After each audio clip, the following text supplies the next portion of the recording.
আসসালামু আলাইকুম ওরহমতুল্লাহি ওবরাকাতুহু।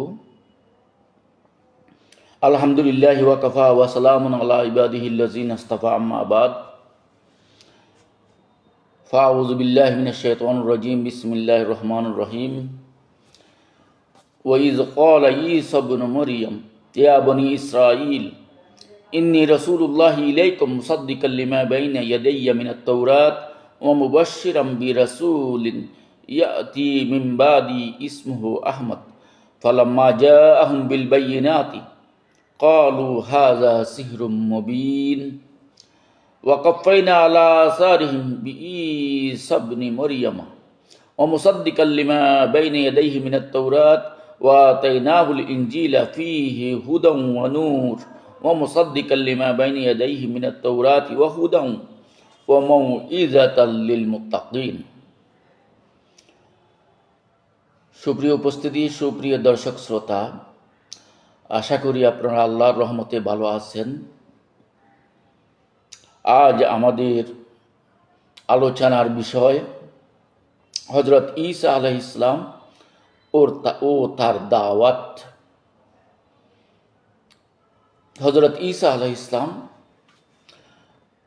তিনি বনী ইসরাইলের সর্বশেষ নবী। বনী ইসরাইলি পৃথিবীতে একমাত্র বংশ, একমাত্র গোত্র, একমাত্র সম্প্রদায়, যেই বংশের কাছে আল্লাহ সর্বাধিক নবী রসুল প্রেরণ করেছিলেন।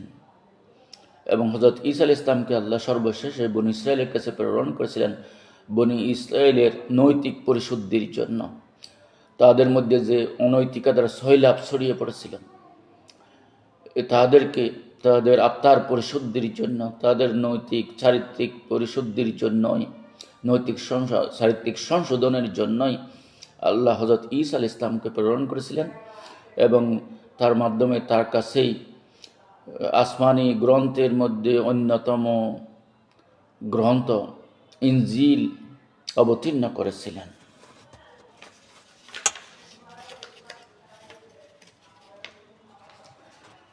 হযরত ঈসা আলাইহিস সালাম যে একত্ববাদী ধর্মমত, যে একত্ববাদের দাওয়াত নিয়ে এসেছিলেন, তাওহীদের দাওয়াত নিয়ে এসেছিলেন, তিনি যে তাওহীদ এবং রিসালতের যে দাওয়াত নিয়ে এসেছিলেন, এবং তাকে যে আল্লাহ পবিত্র ইনজিল, আসমানি গ্রন্থ, পবিত্র গ্রন্থ ইনজিল অবতীর্ণ করেছিলেন, হযরত ঈসা আলাইহিস সালামের অনুসারীদেরকে আমরা নসারা বা ঈসাইয়া, মসিহিয়া বা খ্রিস্টান নামে আমরা অবহিত করে থাকি। হযরত ঈসা আলাইহিস সালামকে ইংরেজিতে জিসাস ক্রাইস্ট বলা হয়ে থাকে এবং তার অনুসারীদেরকে খ্রিস্টান বলে থাকে। তার ধর্মমতটা মূলত খ্রিস্টান ধর্মমত, ক্রিশ্চিয়ানিটি বা নসারা ধর্ম, বা আরবিতে আন-নসরানিয়া, আদ-দিয়ানাতুন নসরানিয়া, দীনুন নসরানিয়া নামে অবহিত করা হয়ে থাকে। নসরানিয়া তাহলে তার প্রচারিত এই তাওহীদবাদী একত্ববাদী ধর্মমতকে আমরা নসরানিয়া কেন বলে থাকি? নসরানিয়া খ্রিস্টান ধর্ম, এটা কেন এইভাবে কেন আমরা বলে থাকি? তার কারণ কি? নসরানিয়া, হযরত ঈসা আলাইহিস সালাম ফিলিস্তিনের যে অঞ্চলে বেড়ে উঠেছিলেন সেটা হলো নাজারেত শহর। হযরত ঈসা আলাইহিস সালাম ফিলিস্তিনের যে অঞ্চলে বড় হয়েছিলেন তার নাম ছিল নাজারেত। আরবিতে বলা হয়, যা আরবিতে আন-নাসিরা। এই শহরের নাম অনুসারেই তার অনুসারীদের নসরানি বলা হয়। অথবা নসরানিয়া শব্দটা আনসার শব্দ থেকে উদ্ভূত হয়েছে। আনসার মানে সাহায্যকারী। হযরত ঈসা আলাইহিস সালাম যখন তার অনুসারীদের জিজ্ঞেস করেছিলেন কে আমার সাহায্যকারী হবেন, তখন তার অনুসারীরা, তার শিষ্যরা তাকে বলেছিলেন, নাহনু আনসারুল্লাহ, আমরাই আল্লাহর সহযোগী, অর্থাৎ আমরাই আল্লাহর নবীর সহযোগী হিসেবে আছি, আমরা আল্লাহর নবীকে সর্বাত্মক সহযোগিতা করব। সেই আনসার থেকে কেউ বলছেন নসরানিয়া শব্দের উৎপত্তি ঘটেছে। আমরা হযরত ঈসা আলাইহিস সালামের নাম অনুসারে হযরত ঈসার প্রচারিত ধর্মকে ঈসাই ধর্ম বা আল ঈসাইয়া, হযরত ঈসা আলাইহিস সালাম তার নিজস্ব নামের সাথে যেটা সম্পর্কিত, সেই হিসেবে আমরা ঈসাই বলে থাকি। ঈসাই ধর্ম, দিনে ঈসা, ঈসাবি, ঈসাইয়া, অথবা এটাকে আমরা মসিহিয়া, দিনুল মসিহিয়া, দিয়ানাতুল মসিহিয়া বলে থাকি। মসিহিয়া যেটা ইংরেজিতে বলা হয় ক্রিশ্চিয়ানিটি বা খ্রিস্টান ধর্ম। তাহলে মসিহ শব্দের অর্থ থেকে মসিহ কেন আমরা বলে থাকি? হযরত ঈসাকে আমরা ঈসা মসিহ বলি, ঈসা মসিহ। আরবি মসিহ শব্দের অর্থ হলো ত্রাণকর্তা। তার ইংরেজি প্রতিশব্দ হলো খ্রাইস্ট, অর্থাৎ ত্রাণকর্তার অনুসারী হিসেবে তাদের খ্রিস্টান বা ক্রিশ্চিয়ানিটি বলা হয়ে থাকে। যে তাদেরকে উদ্ধার করার জন্য, যে তারা যে অনৈতিকতার মধ্যে ডুবে গেছে, নিমজ্জিত হয়ে পড়েছে, তাদের সকল বিপদ আপদ থেকে উদ্ধারের জন্য আল্লাহ তারা এক ত্রাণকর্তা সন্ধান করতেন। সেই ঈসা আলাইহিস সালামকে আল্লাহ ত্রাণকর্তা হিসেবে প্রেরণ করেছিলেন। তাকে হযরত ঈসা আলাইহিস সালামকে তারা মসিহ বলে, অর্থাৎ তিনি আমাদের জন্য ত্রাণকর্তা। সেই জন্য তাকে তারা মসিহ, খ্রাইস্ট বলে থাকে। সেখান থেকে মসিহিয়া শব্দের উৎপত্তি। যে হযরত আমরা যে বলে থাকি ঈসা আলাইহিস সালাম, ঈসা এটা আরবি শব্দ। তারা আমরা যে এখন ইংরেজিতে বলা হয় জিসাস, খ্রাইস্ট। তাহলে খ্রাইস্ট মানে মসিহ বলেছিলাম ত্রাণকর্তা। তাহলে জিসাস, হযরত ঈসাকে বলা হচ্ছে জিসাস। তাহলে ঈসা আরবি শব্দ জিসাস, এটা ঈসা ঈসা ঈসা আরবি শব্দ, এটা জিসাস কিভাবে হলো? মূলত বিভিন্ন ভাষার বিবর্তনের কারণে, বিবর্তন দ্বারাই এই আরবি ঈসা শব্দটা ইংরেজিতে এসে একেবারে জিসাসে রূপান্তরিত হয়ে গেছে। হিব্রুতে ঈসাকে বলা হয় ইয়েশুয়া, ইয়েশুয়া বা ইয়েশু। হিব্রুতে বলা হয়ে থাকে ইয়েশু বা ইয়েশুয়া। গ্রিক ভাষা বলা হয় ইসৌস, ল্যাটিন ভাষা বলা হয় ইসাস। এই ল্যাটিন থেকে এটা হয়ে গেল ইসাস থেকে জিসাস। এই ইংরেজিতে তারা আই ওয়াই, বাংলাতে অন্তস্থে অ, এটাকে তারা পরবর্তীতে এসে তারা ওয়াই এর পরিবর্তে আই এর পরিবর্তে যে শব্দ ব্যবহার করা শুরু করেছে পরবর্তী অনেক পরেই এসে ইংরেজিতে তারা, তাহলে তারা ইসাস না বলে, ল্যাটিন ইসাস না বলে তারা আই এর পরিবর্তে যে শব্দ ব্যবহার করা শুরু করেছে ইংরেজিতে জিসাস। যেমন তারা ইউসুফকে বলে থাকে জোসেফ, ইয়াকুবকে বলে থাকে জ্যাকব, বিনিয়ামিনকে বলে থাকে বেনজামিন। তাহলে অন্তস্থে ওর পরিবর্তে ওয়াই এর পরিবর্তে বা আই এর পরিবর্তে তারা যে শব্দ উচ্চারণ করে থাকে ইংরেজিতে। এই জন্য ল্যাটিন ইসাস থেকে ইংরেজিতে হয়ে গেল জিসাস। এরপরে আমরা যে বিষয়টা আলোচনা করব, হযরত ঈসা আলাইহিস সালামের জন্মস্থান কোথায়, তিনি কোথায় জন্মগ্রহণ করেছিলেন হযরত ঈসা আলাইহিস সালাম। অধিকাংশ ঐতিহাসিক এবং ধর্মীয় বর্ণনা অনুযায়ী হযরত ঈসা আলাইহিস সালাম বর্তমান ফিলিস্তিনের বেথলেহেম বা আরবিতে যেটাকে বলা হয় বাইতুল লাহাম, ওখান থেকে হয়ে গেছে বেথলেহেম। বেথলেহেম কেউ বলে, কেউ বেথলেহেম বা বাইতুল লাহাম নামক স্থানে জন্মগ্রহণ করেন। এটি জেরুসালেম বা বাইতুল মুকাদ্দাসের খুব কাছেই অবস্থিত। পবিত্র কোরআনের বর্ণনা, পবিত্র কোরআনের সূরা মরিয়ামে বলা হয়েছে যে মরিয়ম আলাইহিস সালাম যখন প্রসব বেদনা অনুভব করেন তখন তিনি লোকালয় থেকে দূরে একটি নির্জন স্থানে চলে যান এবং একটি খেজুর গাছের নিচে আশ্রয় নেন। এই স্থানটি বাইতুল মুকাদ্দাসের পূর্ব দিকে ছিল বলে ধারণা করা হয়। বাইবেলের বর্ণনা, বাইবেল অনুযায়ী হযরত ঈসা আলাইহিস সালাম তথা যিশু একটি আস্তাবলের মাঞ্জারে বা গবাদি পশুর খাদ্য পাত্রের কাছে জন্মগ্রহণ করেছিলেন। 25শে ডিসেম্বর কিভাবে জন্ম তারিখ হিসেবে নির্ধারিত হলো? এই যে এখন আমাদের খ্রিস্টান ধর্মের যারা অনুসারী, যারা খ্রিস্টান, তারা যীশু খ্রিস্টের জন্মদিন তারা পালন করে থাকে 25শে ডিসেম্বর। তাহলে যীশু খ্রিস্টের জন্মদিন তারা 25শে ডিসেম্বর কীভাবে নির্ধারণ করলেন? পবিত্র কোরআন এবং হাদিসে হযরত ঈসা আলাইহিস সালামের জন্ম তারিখ সম্পর্কে স্পষ্টভাবে কিছু বলা হয়নি। বাইবেলীয় নাই, বাইবেলীয় তার কোনো বর্ণনা নাই যে তিনি কখন জন্মগ্রহণ করেছেন, তাই স্পষ্ট কোনো বর্তমান যে প্রচলিত বাইবেল ওখানে কোনো এই ধরনের বর্ণনা নেই। তিনি যে 25শে ডিসেম্বর জন্মগ্রহণ করেছেন তার ওই ধরনের কোনো স্পষ্ট বর্ণনা নেই। তাহলে 25শে ডিসেম্বর কিভাবে যীশু খ্রিস্টের জন্ম তারিখ হিসেবে নির্ধারিত হলো?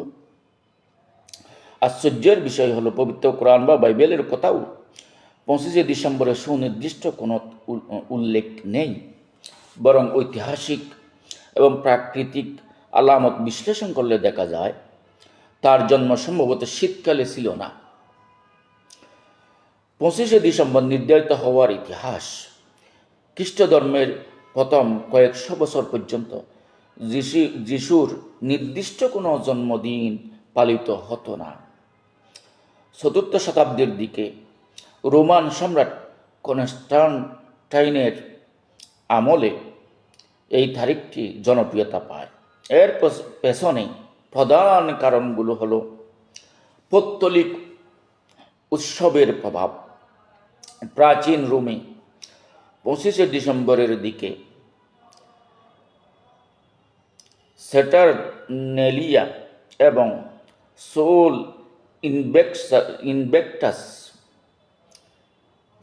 ইনভেক্টাস অপরাজীয় সূর্য নামক উৎসব পালন করা হতো। শীতকালীন এই সময়ে দিন বড় হতে শুরু করে বলে তারা সূর্যের পুনর্জন্ম উদযাপন করত। তৎকালীন চার্চ কর্তৃপক্ষ সাধারণ মানুষকে খ্রিস্ট ধর্মে আকৃষ্ট করতে এই জনপ্রিয় উৎসবের দিনটিকেই যিশুর জন্মদিন হিসেবে পালন করা শুরু করে।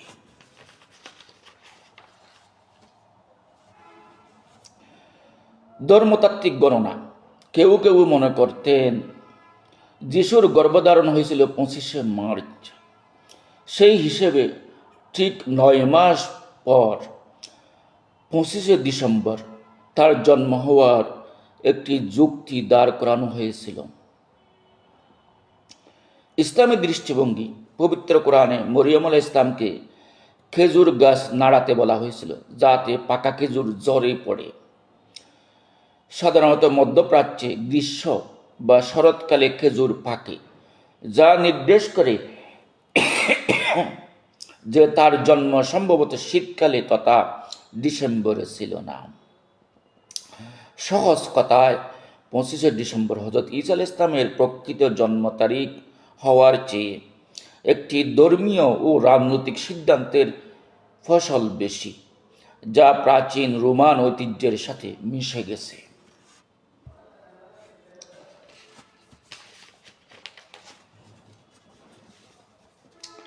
এরপরে আমরা যে বিষয়টা আলোচনা করব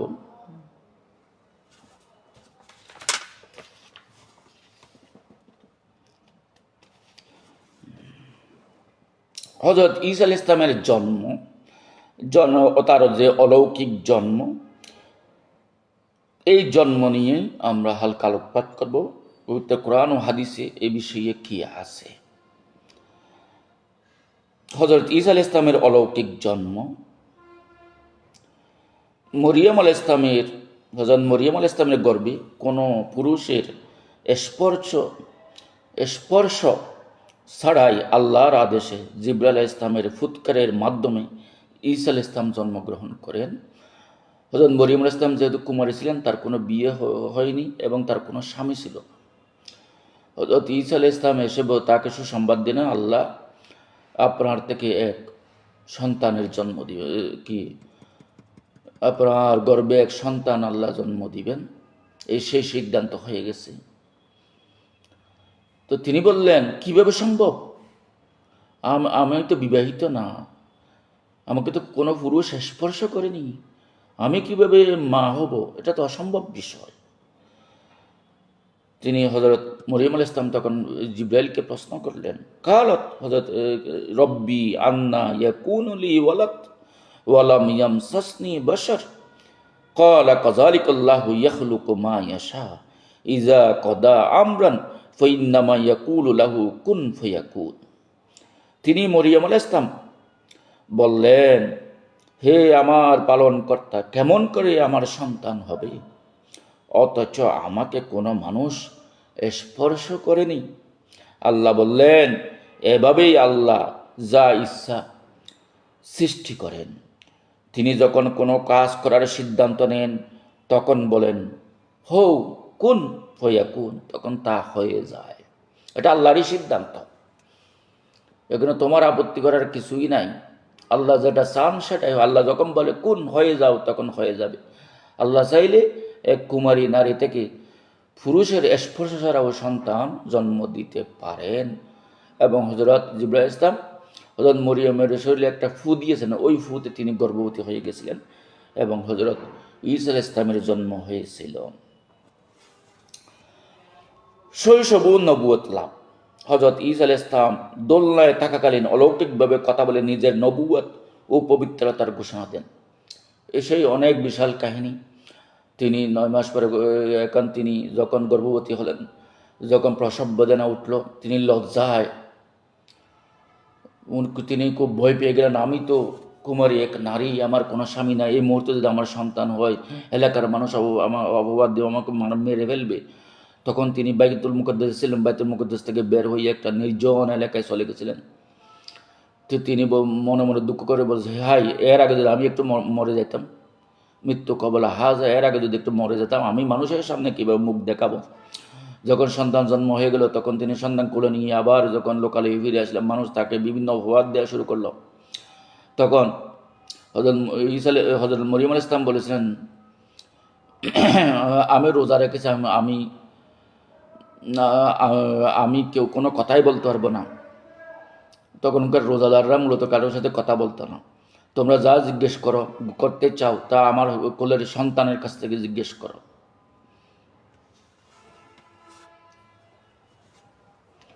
তখন এলাকার লোকজন বলল, কিভাবে সম্ভব, একটা দোলনার শিশু, কোলের শিশু, সদ্য ভূমিষ্ঠ এক ছোট্ট শিশু কিভাবে কথা বলবে? তুমি কি আমাদের সাথে মস্কারি করতেছ?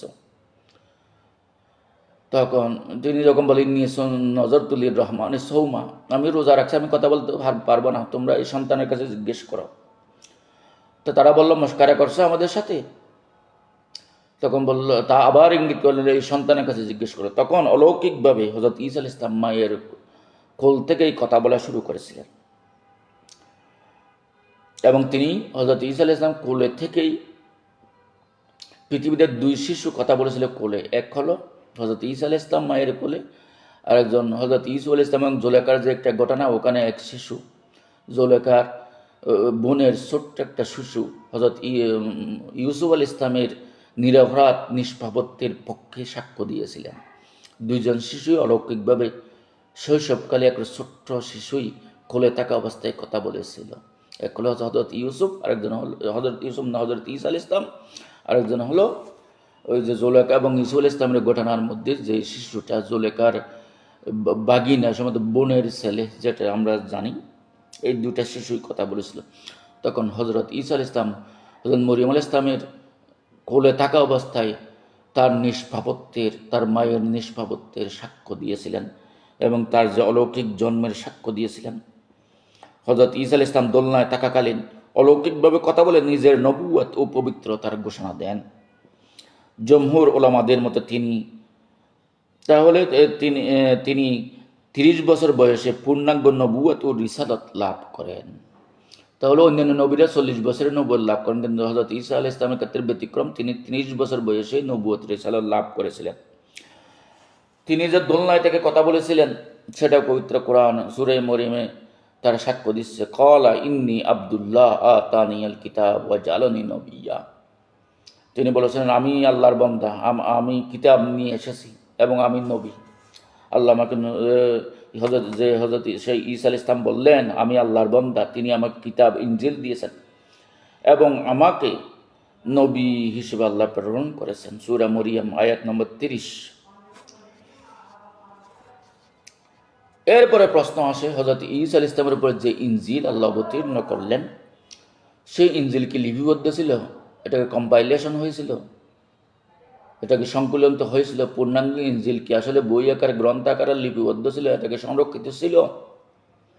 যেমন আমরা কোরআন রসুলের উপর অবতীর্ণের পরে পরে এটা কম্পাইলেশন সংকলন হয়েছে। হযরত মুসা আলাইহিস সালামের তাওরাত বলা হয়েছে একত্রে আল্লাহ অবতীর্ণ করেছিলেন। তাহলে হযরত ঈসা আলাইহিস সালামের উপর যে ইনজিলটা অবতীর্ণ হয়েছে বলে কোরআন সাক্ষ্য দিচ্ছে, হাদিস সাক্ষ্য দিচ্ছে, তাহলে সেই ইনজিল এখন কোথায়? প্রকৃতি ইনজিল যেখানে তাওহীদের বাণী আছে, একত্ববাদের বাণী ছিল, তাহলে এই ইনজিলটা কোথায়? আল্লাহ তাআলা ঈসা আলাইহিস সালামের উপর যে ইনজিল অবতীর্ণ করেছেন, এটি বর্তমানে প্রচলিত বাইবেল বা 7টি গসপেল, যেটা 4 গসপেল, এগুলো না। এই যে বর্তমান 4 গসপেল বলতে যেগুলো আমরা বলি, gospel of Moti, gospel of mark, gospel of লোক, গসপেল অফ জোহান, এগুলো নয়। এগুলো মূলত ইনজিল নয়, এগুলো পরে সংকলিত হয়েছে। এগুলো মানুষের লোকস্মৃতি শোনা কথা থেকে দেওয়া হয়েছিল। মূলত হযরত ঈসা আলাইহিস সালামের উপর যে ইনজিল, মূল ইনজিল, এটি সরাসরি আল্লাহর কালাম ছিল, যা ঈসা আলাইহিস সালাম মুখে মুখে প্রচার করতেন। সববিয়ান বলা হয়েছে, তিনি এটা মুখে মুখে মানুষের কাছে প্রচার করতেন। তিনি লিখিত কোনো রূপ দেননি, এটাকে কোনো সংকলন করে লিখে রাখেননি, এবং তার অনুসারীরা মুখস্থ রাখতেন, এগুলো শুনে শুনে মুখস্থ রাখতেন।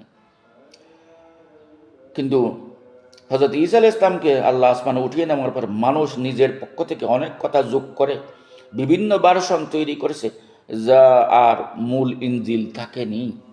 তাহলে হযরত ঈসা আলাইহিস সালামের নবুয়ত কাল ছিল মাত্র 2.5 থেকে 3 বছর, এবং ইহুদিরা তার বিরুদ্ধে ষড়যন্ত্র করে তাকে ফাঁসিতে তাকে রোমানদের হাতে তুলে দেওয়ার চেষ্টা করেছিল।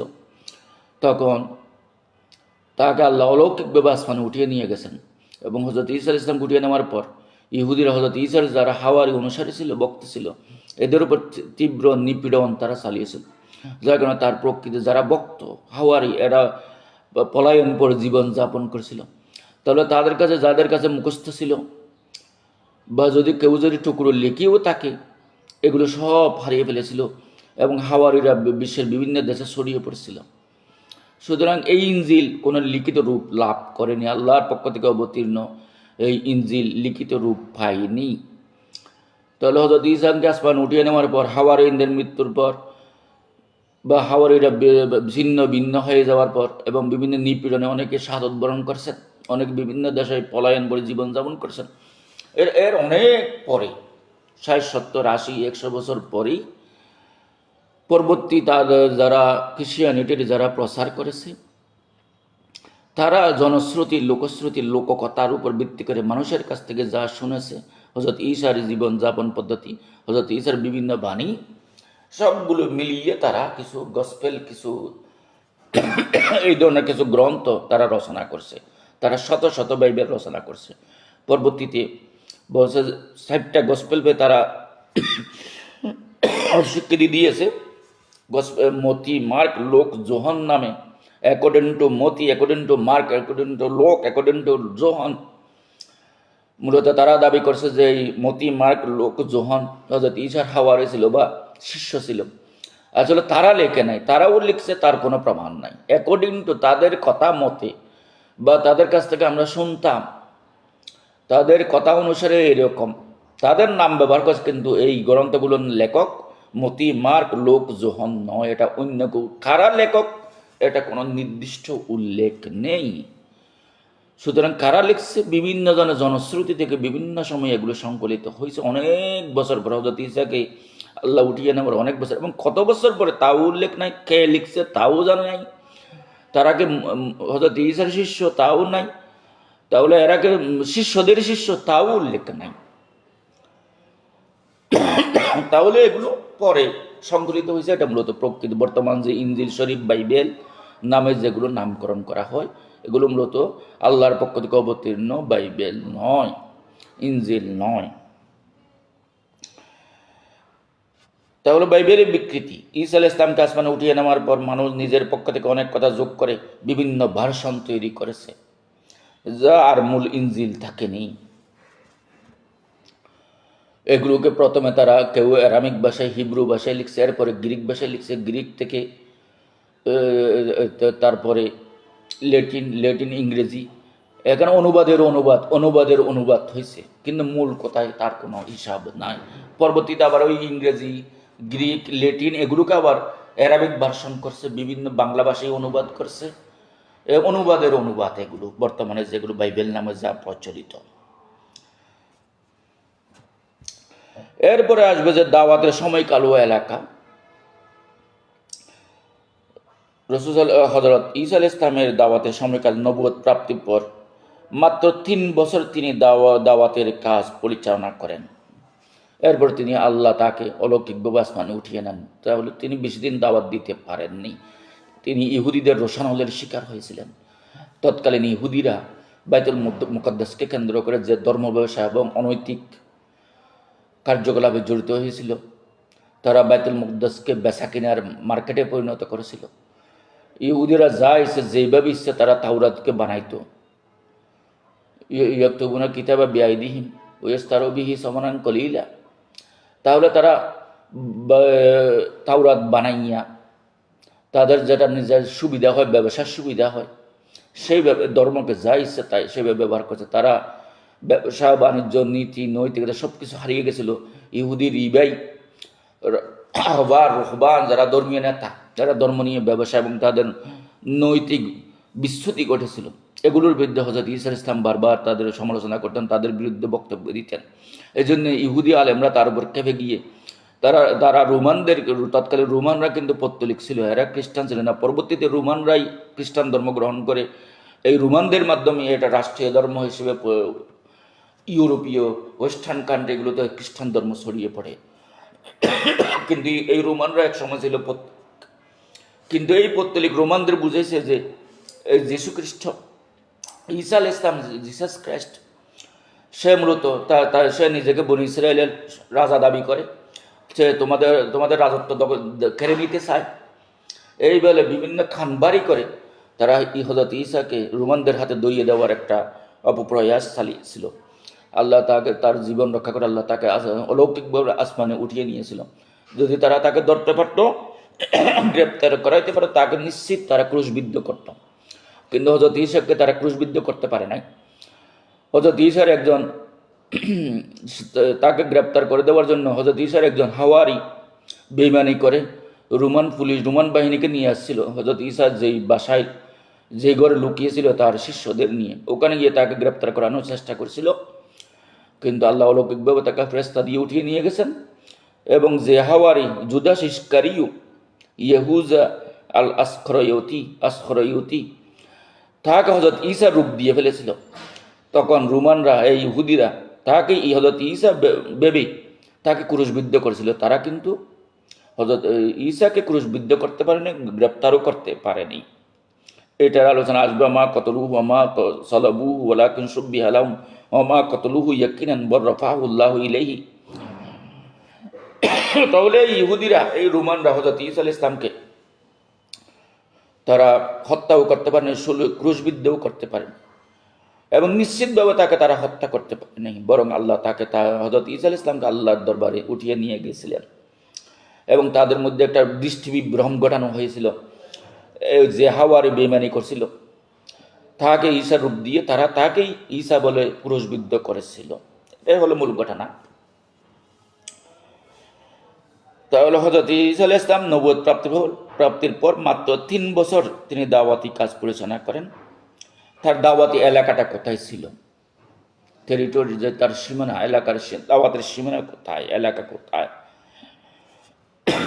তিনি বর্তমান ফিলিস্তিনের জেরুজালেম, নাসিরাত এবং জর্দান নদীর তীরবর্তী এলাকায় বনি ইসরায়েলদের সঠিক পথে ফেরার আহ্বান জানান।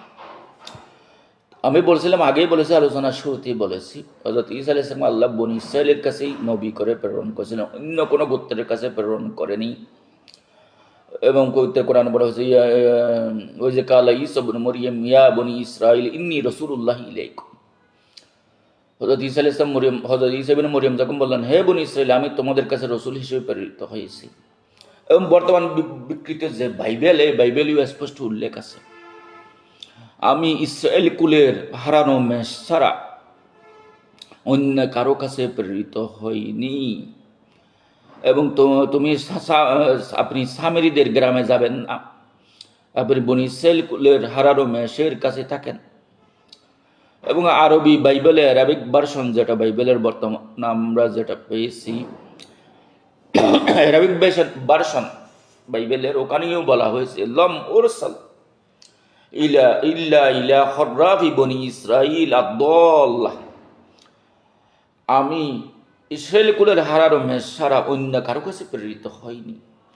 তাহলে হযরত ঈসা আলাইহিস সালামকে বনী ইসরায়েলের কাছে প্রেরণ করেছিলেন, অন্য কোনো জাতির কাছে দাওয়াত দেওয়ার জন্য তাকে পাঠায়নি। পরবর্তীতে রোমানরা এই খ্রিস্টান ধর্ম গ্রহণ করার পর এটাকে রাষ্ট্রীয় ধর্মে রূপান্তরিত করে। বনী ইসরায়েল তো মূলত অধিকাংশ বনী ইসরায়েল কেউ হযরত ঈসা আলাইহিস সালামের ঈমান আনেননি। শুধুমাত্র এখানে কোরআনের বর্ণনা অনুসারে মাত্র 12 জন হাওয়ারি তিনি পেয়েছিলেন। এবং অনেকেই তার মুজিজা দ্বারা আক্রান্ত হয়ে, দ্বারা প্রভাবিত হয়ে, তিনি যে যে শ্বেতরোগীকে সুস্থ করতে পারতেন, অসুস্থকে সুস্থ করতে পারতেন, মরা মানুষকে জীবিত করতে আল্লাহ তাকে অসংখ্য মুজিজা দিয়েছিলেন। এই মুজিজা দেখে অনেকেই তার প্রতি আকৃষ্ট হয়েছিল, এটা ঠিক, কিন্তু সবাই ঈমান আনেনি। কিন্তু হযরত ঈসাকে আসমানে উঠিয়ে নেওয়ার পর, এবং এই রোমানরা খ্রিস্টান ধর্ম গ্রহণ করার পর, এবং পরবর্তী সেন্ট পৌল এ বলল যে না, আমি স্বপ্নে দেখেছি, ঈসা আমাকে দেখা দিয়ে, ঈসা আলাইহিস সালাম যীশু খ্রিস্ট আমাকে দেখা দিয়ে বলেছে, তুমি বনী ইসরাইলের বাইরে গিয়েও আমার ধর্ম প্রচার করো।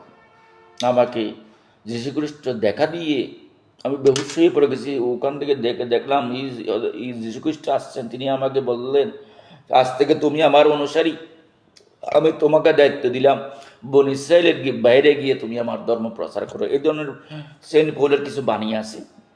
তার যে পৌল যেই বাইবেলের যে অধ্যায়গুলো রচনা করছে, ওখানে এই কথাগুলো আছে। সেন্ট পৌল, টুইটার এবং রাষ্ট্রীয় পৃষ্ঠপোষকতা এই ধর্ম বনী ইসরায়েলের বাইরে সম্প্রসারিত হয়েছে। বনী ইসরায়েল বাইরের লোকজনই মূলত এই খ্রিস্টান ধর্ম পরবর্তীতে গ্রহণ করেছে, যেখানে খ্রিস্টান ধর্ম এখন পৃথিবীর অন্যতম বৃহৎ ধর্মে রূপান্তরিত হয়েছে। মূলত হযরত ঈসা আলাইহিস সালাম বনী ইসরায়েল ছাড়া অন্য কারো কাছে প্রেরিত হননি। এটাই হলো বাস্তবতা।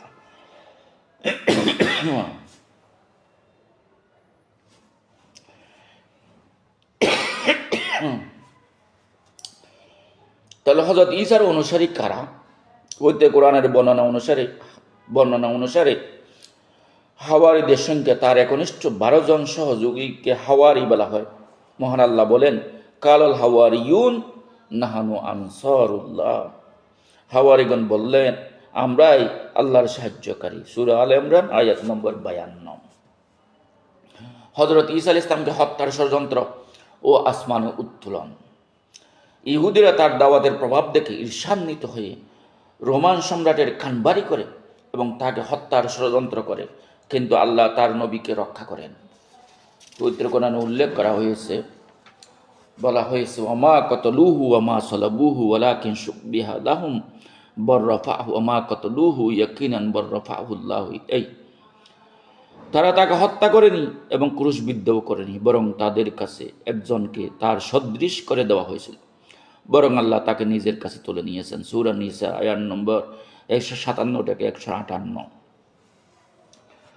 হযরত ঈসা আলাইহিস সালাম শেষ যুগে আবার আসবেন। আল্লাহ তাকে উঠিয়ে নিয়ে গেছেন, কিন্তু তিনি ইন্তেকাল করেননি, উনি ওখানে জীবিতই আছেন।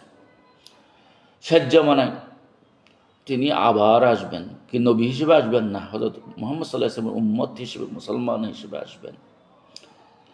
শেষ জামানায় তিনি যে আসবেন, অসংখ্য হাদিস আছে, সহিহ হাদিস রয়েছে এ বিষয়ে। শেষ জামানায় পুনরায় আগমন ও তার কার্যাবলী। কিয়ামতের পূর্বে হযরত ঈসা আলাইহিস সালাম পৃথিবীতে পুনরায় অবতরণ করবেন, এটি তার দ্বিতীয় জীবন নয়, বরং আসমানে অবস্থানরত জীবনেরই ধারাবাহিকতা।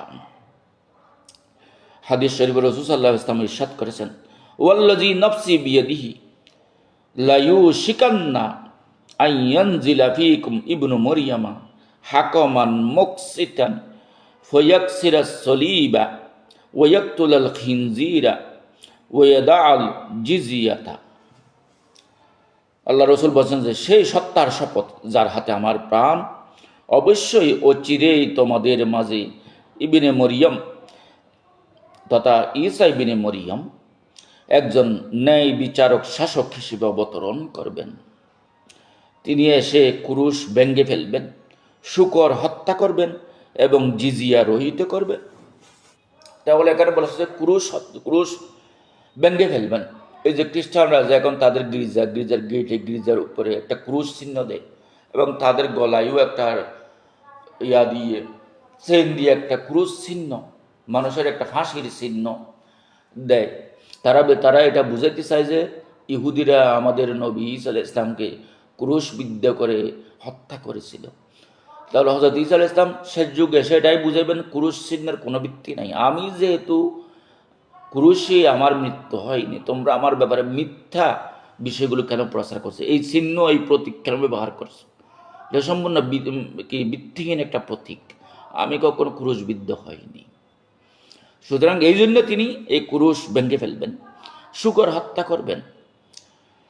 শূকর তেমনি কোরআনে লাহামুল হিনজির হারাম, অন্যান্য বিধানীয় হারাম, এবং জিজিয়া রহিত করবেন। সবাই যেহেতু মুসলমান হয়ে যাবে, এখানে আর জিজিয়া ট্যাক্সের প্রয়োজন হবে না। তিনি কারো কাছ থেকে আর জিজিয়া নেবেন না, ট্যাক্স নেবেন না, কর নেবেন না। তিনি একজন শাসক হিসেবে দেশ শাসন করবেন, রাষ্ট্র শাসন করবেন, মুসলমানদেরকে সবাইকে ঐক্যবদ্ধ করবেন। মানুষ সবাই আবার ইসলামের প্রতি সবাই নিজেদের ভুল বুঝতে পারে। অন্যান্য ধর্মের মানুষ সবাই যে খ্রিস্টানরা তার বিরোধিতা করতে, সবাই তার পিছনে আবার ঐক্যবদ্ধ হয়ে তিনি একজন, তারা এখন বলা হচ্ছে প্রায় 40 বছর তিনি এই পৃথিবী শাসন করবেন। শাসক হিসেবে আসবেন, তিনি নবী হিসেবে আসবেন না। এই হাদিসটা সহিহ বুখারী হাদিস নম্বর 2222। তাহলে তিনি কি কি কাজ করবেন শেষ যুগে এসে? তার প্রধান কাজসমূহ, তিনি দাজ্জালকে হত্যা করবেন।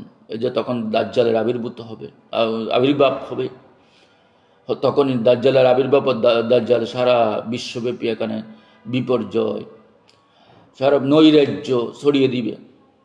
তাকে কেউ মোকাবেলা করতে পারবে না।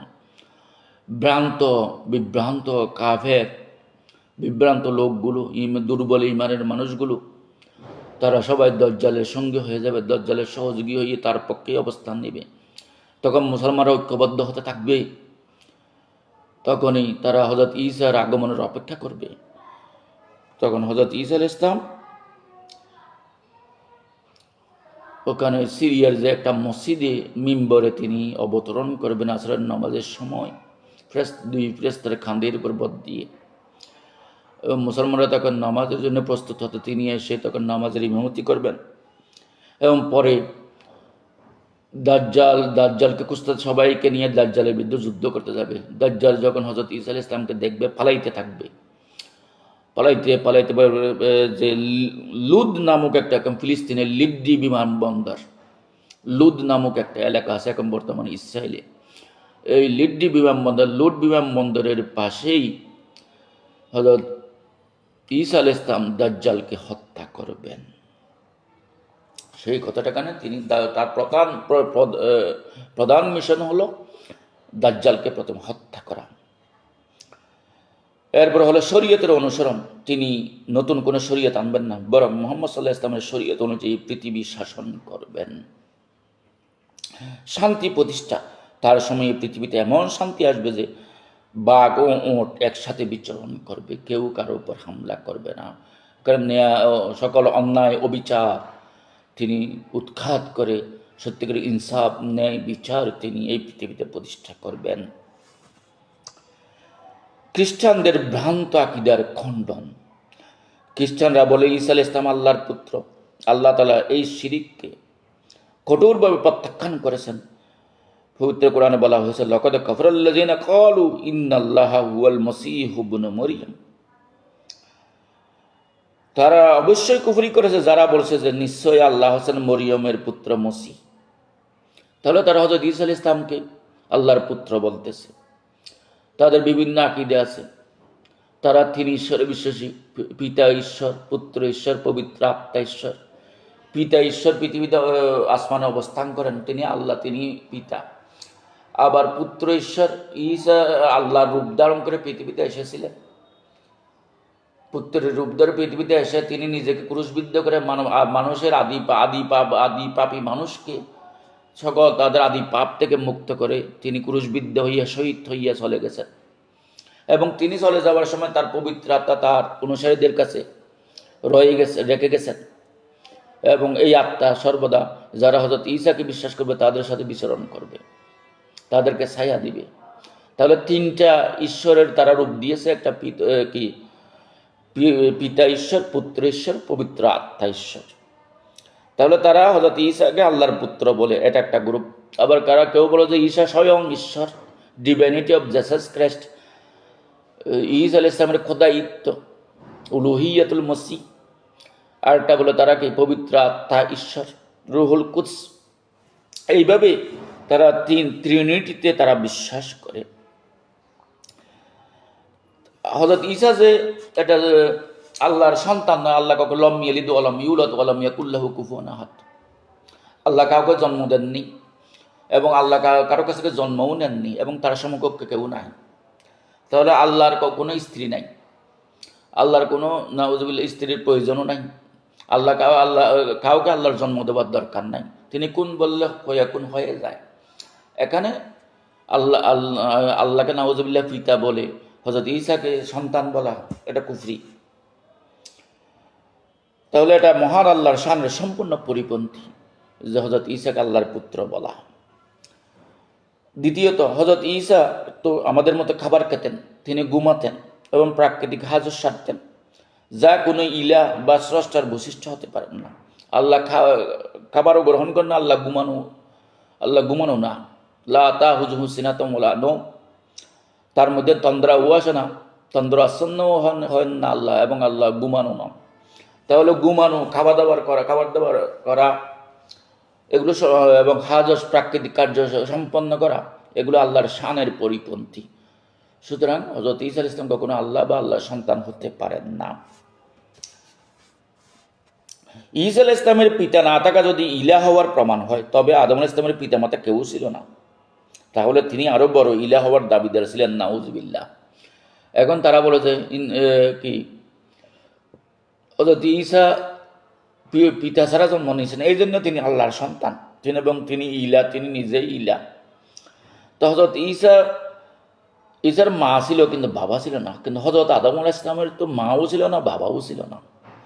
তো যদি মা ছাড়া বা বাবা ছাড়া জন্ম হওয়াটা যদি ঈশ্বরত্বের লক্ষণ হয়, তাহলে নাউজুবিল্লাহ হযরত আদম আরো বড় ঈশ্বর ছিল। তার তো মা বাবা দুইজনই ছিল না। হযরত ঈসার শুধু বাবা ছিল না, মা ছিল। কিন্তু হযরত আদম আলাইহিস সালাম মাও ছিল না, বাবাও ছিল না। তাহলে অলৌকিক জন্ম কখনো ঈশ্বরত্বের লক্ষণ হতে পারে না। হযরত ঈসা আলাইহিস সালামের মৃত্যু দাফন, শেষ যুগে যখন তিনি আসবেন, দাজ্জালকে হত্যা করবেন। এবং তিনি তো বিয়ে শাদী করেননি। হযরত ঈসা আলাইহিস সালাম চিরকুমার ছিলেন। তিনি শেষ বয়সে এসে যখন পৃথিবীতে আসবেন, বিয়ে শাদীও করবেন এবং তিনি শাসক হিসেবে পৃথিবী শাসন করবেন প্রায় 40 বছর। এরপরে তিনি সন্তান সন্ততিও হবে। এরপর তিনি স্বাভাবিক মৃত্যুবরণ করবেন। বয়স যখন শেষ হবে তিনি মৃত্যুবরণ করবেন।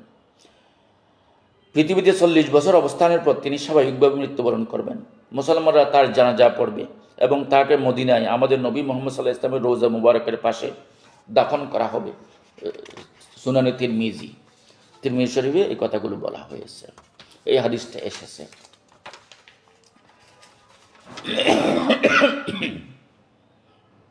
এরপরে আমাদের আজকের আলোচনা একটু দীর্ঘ হয়ে যাচ্ছে। মূলত কম্পারেটিভ রিলিজিয়নে আমাদের একটা সাবজেক্ট আছে, আল ইসলাম ওয়াল আদিয়ানুল উখরা, ইসলাম ও অন্যান্য ধর্ম একটা কোর্স আমাদের আছে, যে কম্পারেটিভ রিলিজিয়ন রিলেটেড একটি সাবজেক্ট, একটি কোর্স অনার্সে আমাদের আছে, মাদ্রাসায়ও আছে, বিশ্ববিদ্যালয়েও পড়ানো হয়। যারা ইসলামিক স্টাডিজ বা অন্যান্য সাবজেক্ট পড়ে তাদেরকে এই যে কম্পারেটিভ রিলিজিয়ন বা ঢাকা বিশ্ববিদ্যালয়ে ওয়ার্ল্ড রিলিজিয়ন ডিপার্টমেন্ট, বিশ্ব ধর্মতত্ত্ব বিভাগ, এখানে খ্রিস্টান ধর্মের উপর আলাদা পাঠ দেওয়া হয়। তো যারা তুলনামূলক ধর্মতত্ত্বের বা ইসলাম ও অন্যান্য ধর্ম এই কোর্সটা যারা পড়েন কম্পারেটিভ রিলিজিয়ান রিলেটেড, এগুলোর জন্য এই খ্রিস্টান ধর্মের এই পাঠটা অবশ্যই গুরুত্বপূর্ণ। আমরা যারা মুসলমান খ্রিস্টান ধর্ম আমরা অনেকের আসলে মোটামুটি ধারণা নেই, অনেকেরই কোনো মৌলিক ধারণা নাই। সুতরাং মুসলমানরা যদি অন্যান্য ধর্ম সম্বন্ধে তুলনামূলক সম্বন্ধে কিছুটা জ্ঞান অর্জন করতে পারে, এই জন্য এই কোর্সগুলো পড়ানো হয়। যাই হোক, আলোচনা আজকে একটু দীর্ঘ হয়ে যাচ্ছে। হযরত ঈসা আলাইহিস সালামের দাওয়াতের বিষয়বস্তু কী ছিল? কন্টেন্ট অব দাওয়া। হযরত ঈসা আলাইহিস সালামের দাওয়াতের প্রধান লক্ষ্য ছিল মানুষকে মানুষের গোলামি থেকে মুক্ত করে এক আল্লাহর ইবাদতে ফিরিয়ে আনা।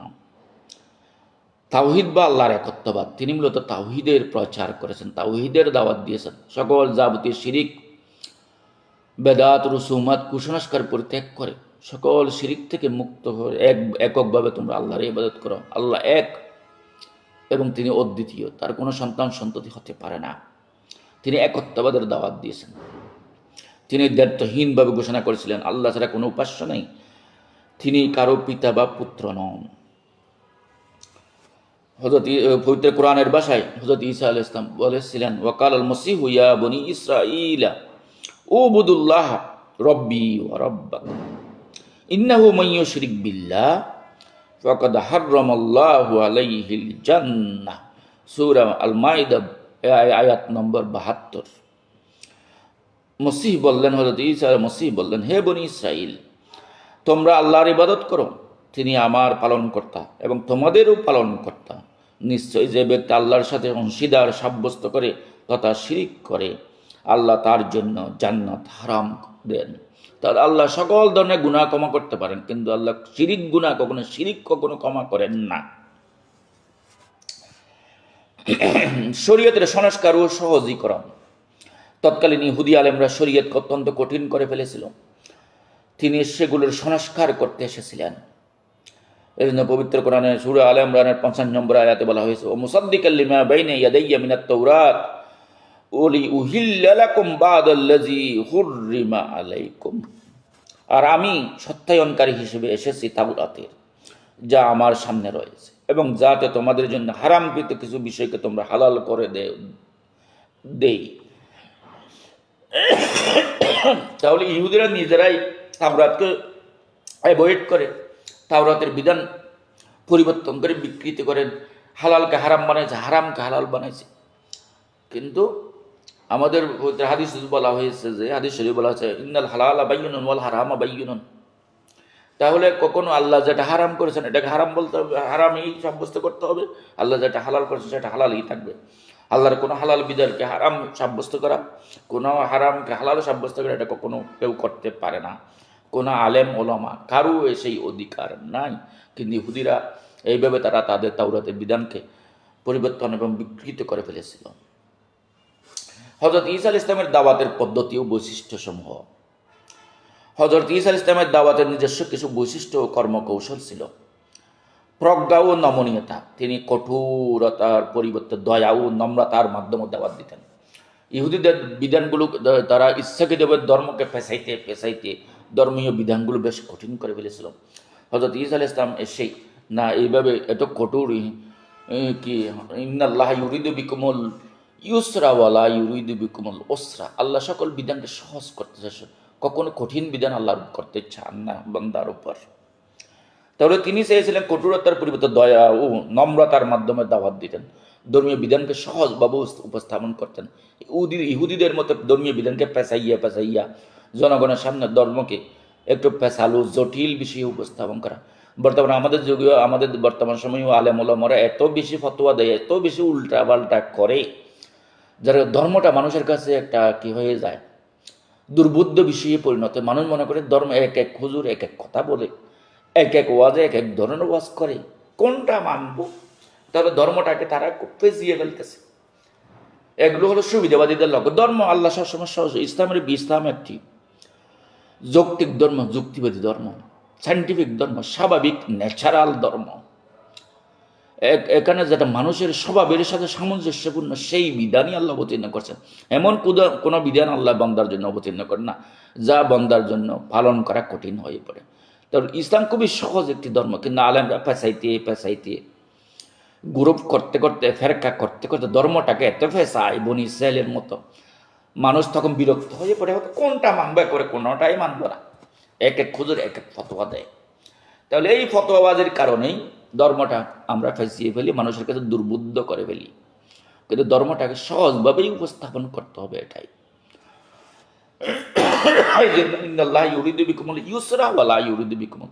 আল্লাহ সহজভাবেই সবকিছু উপস্থাপন করতে চান। আল্লাহ ধর্মীয় বিধানগুলো সহজ করতে চান, কখনো কঠোর জটিল করতে চান না, পেঁচাইতে চান না।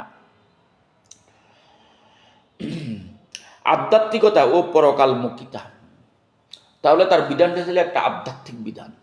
এখানে মূলত বাইবেলের যে ইনজিলের যে বিধান, হযরত ঈসার যে শরীয়ত, এখানে রাষ্ট্র, রাজনৈতিক, পলিটিক্যাল, যুদ্ধ, সমরনীতি, অর্থনীতি, রাজনীতি, এগুলোর প্রতি তেমন একটা দেওয়া হয়নি, প্রাধান্য দেওয়া হয় নাই। হযরত ঈসার যে শরীয়ত, এই শরীয়তের মধ্যে মূলত মানুষের আত্মার পরিশুদ্ধি, নীতি নৈতিকতাকে উন্নত করা, তাজকিয়া নফস, আত্মার পরিশুদ্ধি, এই বিষয়টাকে বেশি গুরুত্ব দেওয়া হয়েছিল। যেহেতু এখানে ইহুদিদের মধ্যে তো তাওরাত ছিল, কিন্তু এই তাওরাতকে বিকৃত করে তাদের মধ্যে অনৈতিকতার সৈলাভ ছড়িয়ে পড়েছিল। নিজেরা ইহুদি রিবেইরা, ইহুদি ধর্ম নেতারাই মূলত তারা দুনিয়াবি লোভে, ক্ষমতার লোভে ধর্মটাকে বিকৃত করে তারা নিজেদের মধ্যে নৈতিকতার অবক্ষয় দেখা দিয়েছিল। তাদের আত্মার পরিশুদ্ধের জন্য, তস্কে নফসের তাদের সংশোধনের জন্য, নৈতিকতাকে উন্নত করার জন্যই মূলত হযরত ঈসা আলাইহিস সালামের দাওয়াত। এই জন্য এখানে কোনো রাজনৈতিক বিধান, অর্থনৈতিক বিধান, সমর বিধান, যুদ্ধের বিধান, এগুলো তেমন একটা প্রাধান্য পায়নি।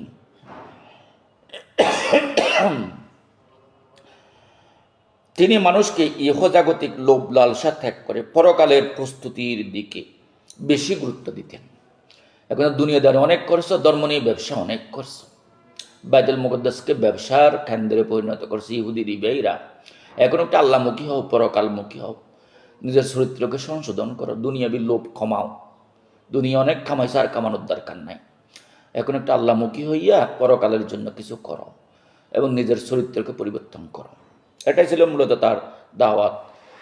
এখানে বিভিন্ন বক্তব্যে আমরা দেখি, বাইবেলেও দেখছে, হে ইহুদি রিবেইরা, তোমরা তো ধর্মকে ব্যবসা বাণিজ্যের কেন্দ্রে পরিণত করেছ, এই বাইতুল মুকদ্দাসকে একটা বাজারে পরিণত করছো, তোমাদের যা ইচ্ছা তাই করছো, ধর্ম বিক্রি করে এগুলো পরিহার করো। এইভাবে তিনি তির্যক ভাষায় বক্তব্য দিয়েছেন। বাইবেলের বক্তব্য অনুসারে যেগুলো আমরা পাই, বাইবেল পড়ে এই ধরনের কিছু বক্তব্য তিনি দিয়েছিলেন, যার ফলে ইহুদিরা খেপে গেছিল বেশি তার উপর। তিনি খুব কঠোরভাবে কাউকে পরোয়া করতেন না, সত্য কথা বলতে হযরত ঈসা কাউকে পরোয়া করেননি। এই জন্য ইহুদিরা খুব খেপছিল, ইহুদি রিবেইরা, এই ধর্মীরা তারা বেশ খেপে গেছিল হযরত ঈসা আলাইহিস সালামের উপর। তিনি যেহেতু আসল দোষটা ধরে দিয়েছিলেন। মুহাম্মদ সাল্লাল্লাহু আলাইহি ওয়াসাল্লামের সুসংবাদ, তার দাওয়াতের অন্যতম বিশেষ দিক ছিল শেষ নবীর আগমন বার্তা। পবিত্র কোরআনে যেমন হযরত ঈসার ভাষায় বলা হয়েছে, মুবাশশিরাম বিরাসূলিন ইয়াতি মিন বাদি ইসমুহু আহমদ, এবং আমি এমন একজন রাসূলের সুসংবাদদাতা যিনি আমার পরে আসবেন, যার নাম হবে আহমদ, তথা মুহাম্মদ সাল্লাল্লাহু আলাইহি ওয়াসাল্লাম। রাসূল সাল্লাল্লাহু আলাইহি ওয়াসাল্লামের নাম আহমদ, রাসূল সাল্লাল্লাহু আলাইহি ওয়াসাল্লামের নাম মুহাম্মদ, রাসূল সাল্লাল্লাহু আলাইহি ওয়াসাল্লামের নাম মাহমুদ। হাওয়ারি গঠন, তিনি একদল একনিষ্ঠ ছাত্র বা অনুসারী হাওয়ারি তৈরি করেছিলেন, যারা তার অবর্তমানেও দিন প্রচার করেছেন। হযরত ঈসা আলাইহিস সালামের মুজিজাসমূহ, মিরাকলস অব জিসাস ক্রাইস্ট, হযরত ঈসা আলাইহিস সালামের যে মুজিজাসমূহ, আল্লাহ প্রত্যেক নবীকে কিছু অলৌকিক ক্ষমতা দিয়ে থাকেন, যেই অলৌকিক ক্ষমতা বলে মানুষকে সহজে তিনি আকৃষ্ট করতে পারেন তার দাওয়াতের দিকে। এই জন্য হযরত ঈসাকে আল্লাহ অসংখ্য মুজিজা, অলৌকিক ক্ষমতা দিয়েছেন, যা একজন নবী রসুল ছাড়া সাধারণ মানুষ যেগুলো ঘটাতে পারেন না, প্রকাশ করতে পারেন না, যে ক্ষমতা দেখাতে পারেন না, নবীরাই তা পারেন। অসাধ্যকে সাধন করতে পারেন নবীরা। এরকম কিছু অলৌকিক ক্ষমতা আল্লাহ নবী রসুলদের দিয়ে থাকেন, যা দ্বারা তার উম্মতকে তিনি সহজে দিনের পথে ডাকতে পারেন। এবং মানুষ জাদুকর হোক, যত কৌশলী হোক, যত পাওয়ারফুল মানুষ হোক, নবীদের সামনে, মুজিজার সামনে তারা অক্ষম হয়ে পড়ে, নবীদের মোকাবেলা করতে তারা অক্ষম হয়ে যায়। এই ধরনের কিছু ক্ষমতা, মিরাকলস আল্লাহ নবী রসুলদের প্রদান করে থাকেন, এগুলোকে বলা হয় মুজিজা। আল্লাহ তাআলা তার দাওয়াতকে সত্য প্রমাণের জন্য তাকে বিস্ময়কর কিছু অলৌকিক ক্ষমতা দিয়েছিলেন। মাটিকে মাটি মাটিকে পাখিতে রূপ দান করা, মাটির পাখিকে প্রাণ দান করা। পবিত্র কোরআনে যেমন বলা হয়েছে সূরা আলে ইমরানের 49 নম্বর আয়াত, আন্নী আখলুকু লাকুম মিনাত-তিনি কাহাইআতিত তায়রি ফাআনফুহু ফীহি ফায়াকুনু তায়রাম বিইজনিল্লাহ। নিশ্চয় আমি তোমাদের জন্য খাদা দিয়ে একটি পাখির মতো প্রতিকৃতি তৈরি করি, তারপর তাতে ফু দিই, আর তা আল্লাহর আদেশে পাখি হয়ে যায়। তাহলে মাটি দিয়ে একটা পাখির আকৃতি তৈরি করে তিনি ওখানে ফু দিলে ওটা পাখি হিসেবে পাখি হয়ে উড়াল দেয়। তাহলে এটা হযরত ঈসা আলাইহিস সালামের মুজিজা। মাটি থেকে তিনি একটা প্রাণের সঞ্চার করতে পারেন।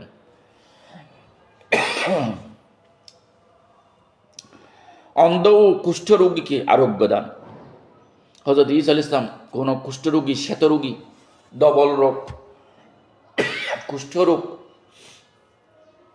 অথবা জন্মান্ধ, জন্ম থেকে যারা অন্ধ, চোখে দেখে না, হযরত ঈসা আলাইহিস সালাম যদি হাত বুলিয়ে দেয় তার চোখের উপর, তার সে দেখতে পায়। কোনো কুষ্ঠরোগীর হাতে যদি হাত মালিশ করে তখন তিনি সুস্থ হয়ে যায়, কুষ্ঠরোগী সুস্থ হয়ে যায়।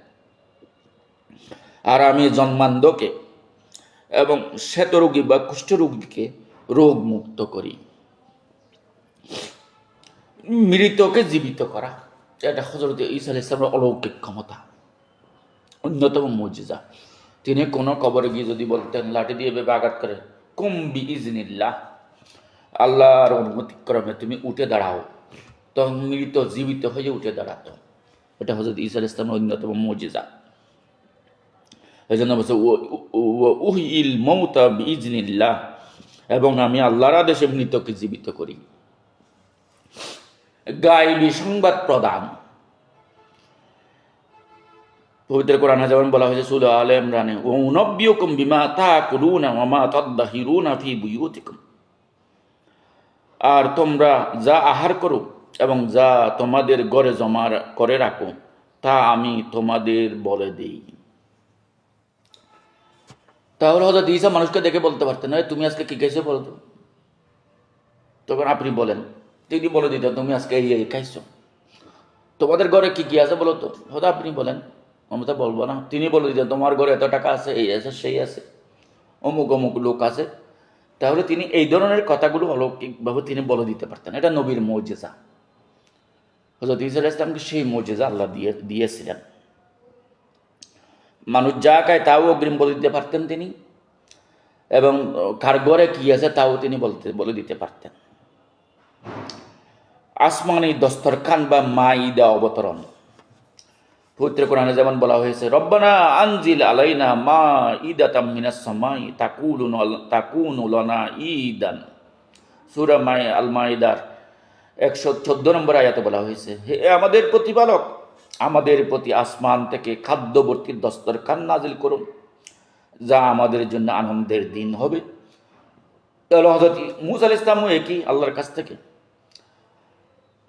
থেকে মন্না সালোয়া চেয়েছিলেন, মন্না সালোয়া দিয়েছিলেন।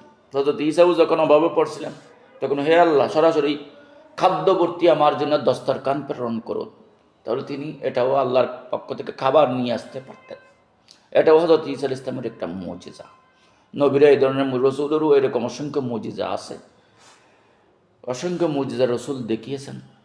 যে খাদ্যপাত্রের মধ্যে একটু করে হাত দিয়ে, একটু তুতু দিয়ে, তারপর বলছে যে এটা ডাকনা দিয়ে দাও, এখান থেকে হুমির যে তৈরি করছে হুমির বের করো আর রুটি বানাও। ছোট অল্প গোস্তের ইয়ার মধ্যে একটা পাত্রের মধ্যে একটু তুতু দিয়া বললো যে ডাকনাটা পুরো না খুলে ওখান থেকে মাংস তুলতেই থাকো, হাজার শত শত মানুষ খেয়ে ফেলছে। উজুর পানির অভাব হয়েছে, রসুল একটা পাত্রের মধ্যে হালকা পানি ছিল, ওখানে একটা হাত দিল, হাত ঢুকে দিয়ে বলছে যে তোমরা পানি ডাল দিয়ে ওখানে পানি নিতেই থাকো। রসুলের আঙ্গুলের ভিতর থেকে পানি বের হচ্ছে, হাজার হাজার মানুষ, শত শত মানুষ উজু করে ফেলতেছে। তারপরে নবীদের এই অলৌকিক পাওয়ার, এই মুজিজা আল্লাহ দিয়ে থাকে। এগুলো অলৌকিক পাওয়ারে এটাই মুজিজা, যেগুলো সাধারণ মানুষ যে ক্ষমতাগুলো দেখাতে পারে না, আল্লাহ নবীদের সেই অলৌকিক ক্ষমতা দিয়ে থাকেন। হযরত ঈসা আলাইহিস সালামের দাওয়াতের প্রতিটি পর্যায় এবং প্রতিটি মুজিজা একটি বিশেষ শব্দ দ্বারা সীমাবদ্ধ ছিল।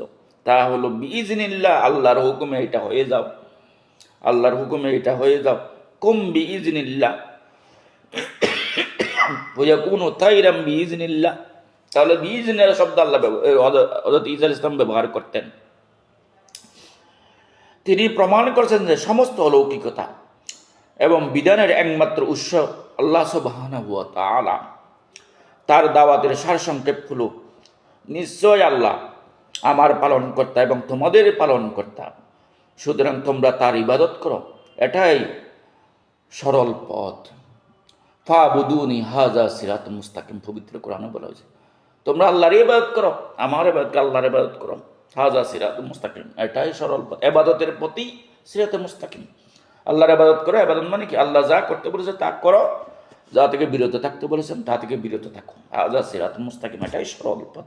সকল নবী রাসূল সেই সিরাতে মুস্তাকিম, মা হুয়া সিরাতুল মুস্তাকিম হুয়া তরিকুল আম্বিয়া ক্বাবলাকা তাওহীদ ওয়াল হুদা, হেদায়েতের পথ, হেদায়েতের পথ, ইবাদতের পথ,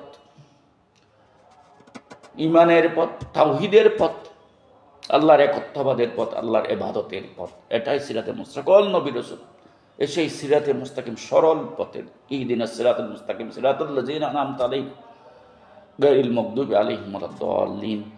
আমা তৌফিক ইল্লা বিল্লাহ। আসসালামু আলাইকুম ওয়া রাহমাতুল্লাহি ওয়া বারাকাতুহু।